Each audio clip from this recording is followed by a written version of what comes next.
Binge Audio. Préparé avec amour et fait avec amour. Chère Pionnière, un podcast de la RTS embarqué chez Programme B.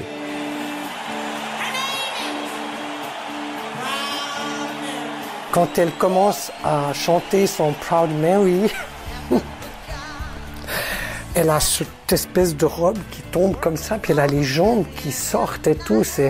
Et puis elle danse, elle est féline, elle est sexy, mais à 100%. Et ça, moi, ça me subjugue, quoi. Je suis là, mais c'est extraordinaire, quoi. Chère Pionnière, tu t'es battue pour vivre de ta passion, organiser des concerts et faire venir des artistes du monde entier. À l'époque, il y avait très peu de femmes dans ce domaine. Au téléphone, Solstice, tu m'as dit que tu te demandais qui ça pouvait intéresser. Mais ton histoire, comme celle de Gina, Odette, Geneviève et Isaline, elles sont vraiment passionnantes. Vos combats, vos rêves, est-ce qu'ils résonnent encore aujourd'hui ? C'est aussi avec ces questions que nous sommes allés à votre rencontre pour ce podcast. Avec une envie, celle de découvrir et d'entendre vos histoires de femmes qui, il y a 50 ans, ont lutté pour des droits qui sont les nôtres aujourd'hui. Je m'appelle Sarah. Et moi, c'est Juliane. Bienvenue dans ce podcast. Chère Pionnière.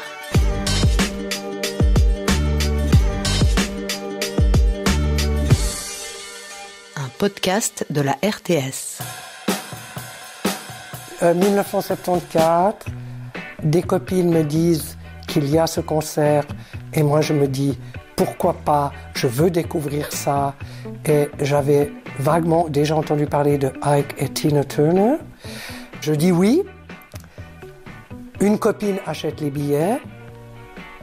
On rentre dans le palais de Beaulieu et on se met un peu sur la droite de la scène.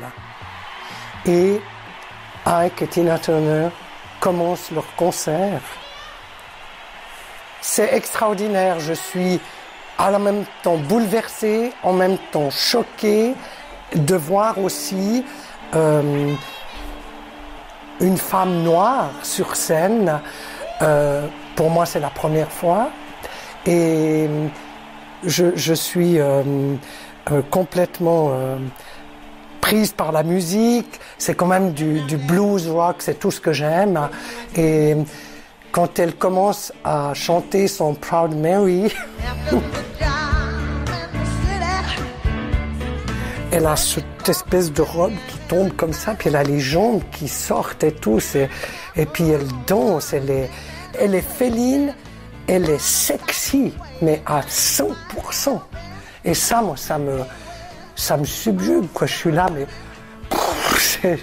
moi, je suis là avec mes copines sur la droite de la scène. C'est quelque chose d'extraordinaire, quoi. J'ai jamais vu ça. Et puis là, je me dis, mais il faut que j'arrive à faire ce travail de connaître ces artistes pour les faire venir et de travailler dans ce métier. Enfin, si c'est un métier, je sais plus comment je me dis, mais en tout cas, je me rappelle plus les mots que je me dis, mais dans mon feeling, je me dis que c'est quelque chose avec quoi j'aimerais travailler. Hein. Enfin, travailler, j'aimerais être dans ce milieu. Voilà. Cher Solstice, tu dis que ce concert de Tina Turner, ça t'a chamboulé. Mais en fait, la musique, ça a toujours fait partie de ta vie. Tu m'as même avoué qu'adolescente, tu écoutais en cachette Entrer dans la danse avec ta sœur. À minuit, vous mettiez le transistor sous la couette pour pas que vos parents vous entendent. T'avais le sentiment qu'il se passait quelque chose dans le domaine de la musique. D'abord, l'époque des yéyés en France, et puis Woodstock aux États-Unis. Alors t'as foncé, t'as suivi ton intuition. À cette époque, tu es animatrice dans un centre socioculturel à Lausanne. Tu organises tes premiers concerts et tu deviens la manageuse d'un groupe de la place, Maladie honteuse. Et fallait le faire quand même, hein. Au fil des années, tu te professionnalises et tu découvres que t'es une des rares femmes dans un monde de mecs. Comme on n'avait pas tellement toujours droit à la parole, je dirais que je me suis battue. Moi, j'étais une guerrière, en fait. Je me rends compte que j'ai été là-dedans, mais comme une vraie guerrière, parce que c'était difficile quand même d'être dans tout ce milieu d'hommes et tout. Alors, c'est vrai qu'il y avait certains de ces messieurs qui ont été assez sympathiques avec moi et puis qui m'ont peut-être même, à des moments donnés, donné des coups de pouce. on peut le dire, mais c'était quand même difficile.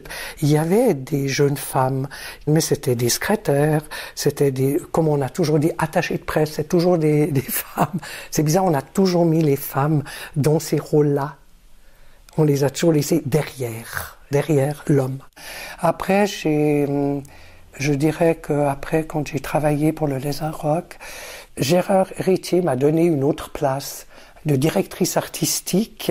Ça veut dire qu'il pouvait accepter en tout cas que j'avais un rôle quand même plus ou moins important, soit dans Lézard Rock, soit dans VSP. Comme j'étais très curieuse, j'étais un petit peu là, je me suis jamais trop laissé marcher sur les pieds, mais ça a un autre côté, parce que quand même ça fait dire à certains hommes, oui, mais qu'est-ce qu'elle est, comment on pourrait dire sans être vulgaire, mais qu'est-ce qu'elle peut être chiante. On disait tout le temps, mais elle est autoritaire, elle est agressive, voilà. Ça, mais on me l'a répété tellement, alors qu'on dit pas à un homme qu'il est autoritaire et agressif. Solstice, tu dis que t'as dû faire ta place, que les mots ont parfois été durs à ton égard. Eh bien, je partage ton sentiment. On a beau être en 2021, les femmes qui ont des postes à responsabilité, eh bien, elles se font encore taxer d'emmerdeuses. Comment se faire une place dans des bastions masculins ? Gravir des échelons ? Est-ce que ça passe forcément par la force ? Pauline Milani, historienne à l'université de Fribourg, a peut-être la réponse. Ouais, alors de manière générale, chaque entrée des femmes dans une profession, qu'elle soit une profession de prestige ou une profession de pouvoir, a nécessité une lutte assez intense. Hein. Les femmes ont lutté pour avoir le droit, par exemple, d'entrer à l'université. En Suisse, c'est très tôt. C'est à la fin dans la seconde partie du 19e siècle. Mais par exemple, c'est intéressant parce qu'elles peuvent faire du droit, mais elles n'ont pas le droit d'exercer longtemps. Elles n'ont pas le droit d'exercer la profession d'avocate ou de juge parce qu'elles n'ont pas de droit politique, par exemple. Donc elles ont dû lutter pour avoir ce droit banquier acquis au début du XXe siècle. Mais ce qui est intéressant dans le témoignage de Solstice, c'est que, en fait, elle est un exemple de ces femmes qui ont bouleversé à la fois la hiérarchie verticale et horizontale des professions. Parce que les professions sont codifiées selon le genre. Vous avez des professions qui sont réservées aux femmes, donc secrétaire, dans la musique par exemple, ça va être la chanteuse, mais vous avez aussi une hiérarchisation verticale. Donc vous avez la productrice de musique qui a du pouvoir sur les musiciens. Donc elle entre dans un domaine, la musique, où il y a peu de femmes, et elle entre dans une position de pouvoir en obtenant le droit finalement de produire, de programmer la musique. Les toutes premières artistes au 19e siècle, par exemple, qui arrivent à se faire une place, si je prends un domaine comme la sculpture, qui est un domaine extrêmement masculin, les toutes premières femmes qui arrivent à une position de prestige sont relativement bien acceptées une fois qu'elles arrivent à surmonter tous les obstacles qui font qu'on arrive à une position de prestige. Mais dès qu'elles sont un tout petit peu trop nombreuses, dès qu'elles apparaissent un tout petit peu comme une menace pour les hommes, alors là, elles sont écartées et on est, par exemple, si je prends le cas des sculptrices, on est en train de les redécouvrir maintenant après une centaine d'années où on les a effacées de l'histoire de l'art.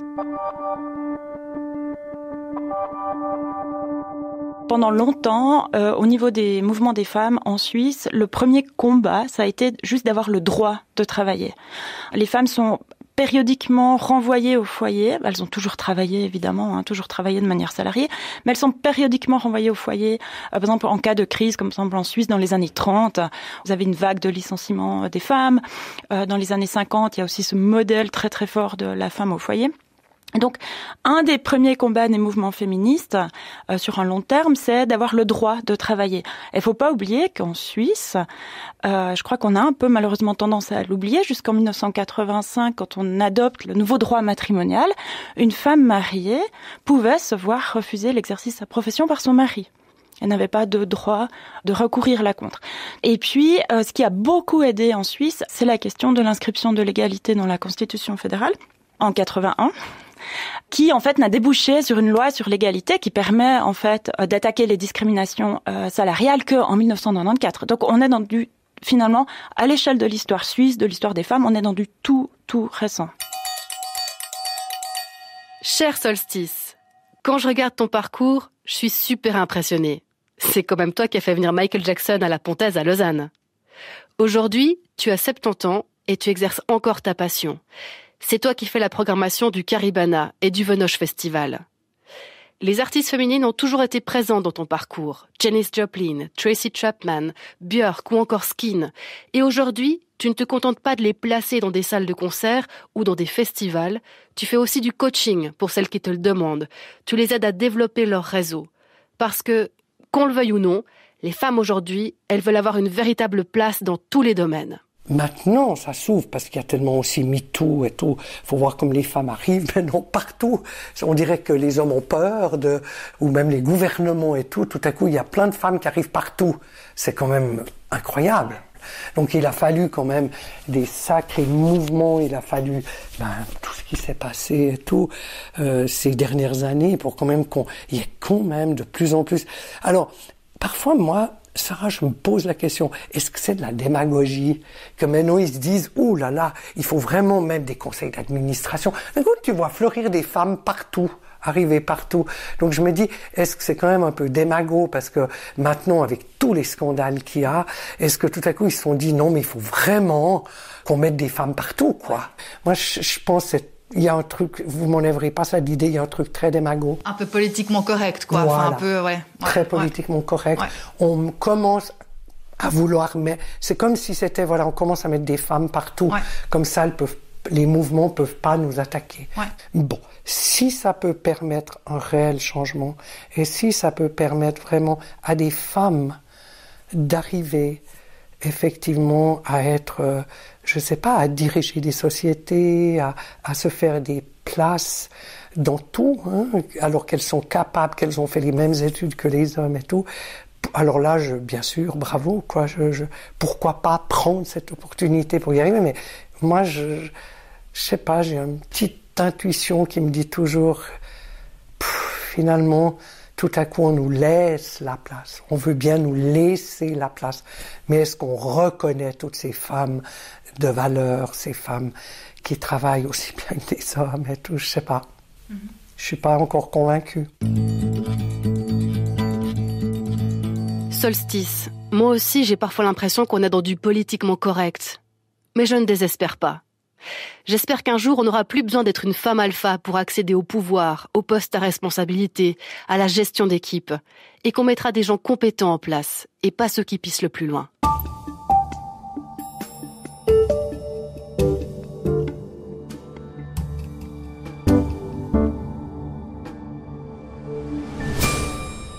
On a parlé de femmes et de musique dans ce deuxième épisode, mais Juliane, les femmes, elles ont dû s'imposer dans d'autres domaines, non ?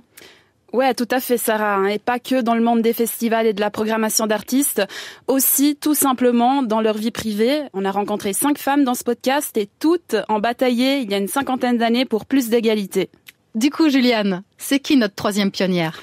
Je vous emmène discuter avec Odette qui, un jour de 75, a bravé dans une course populaire un sacré interdit. Amenez-moi un peu ici quand même.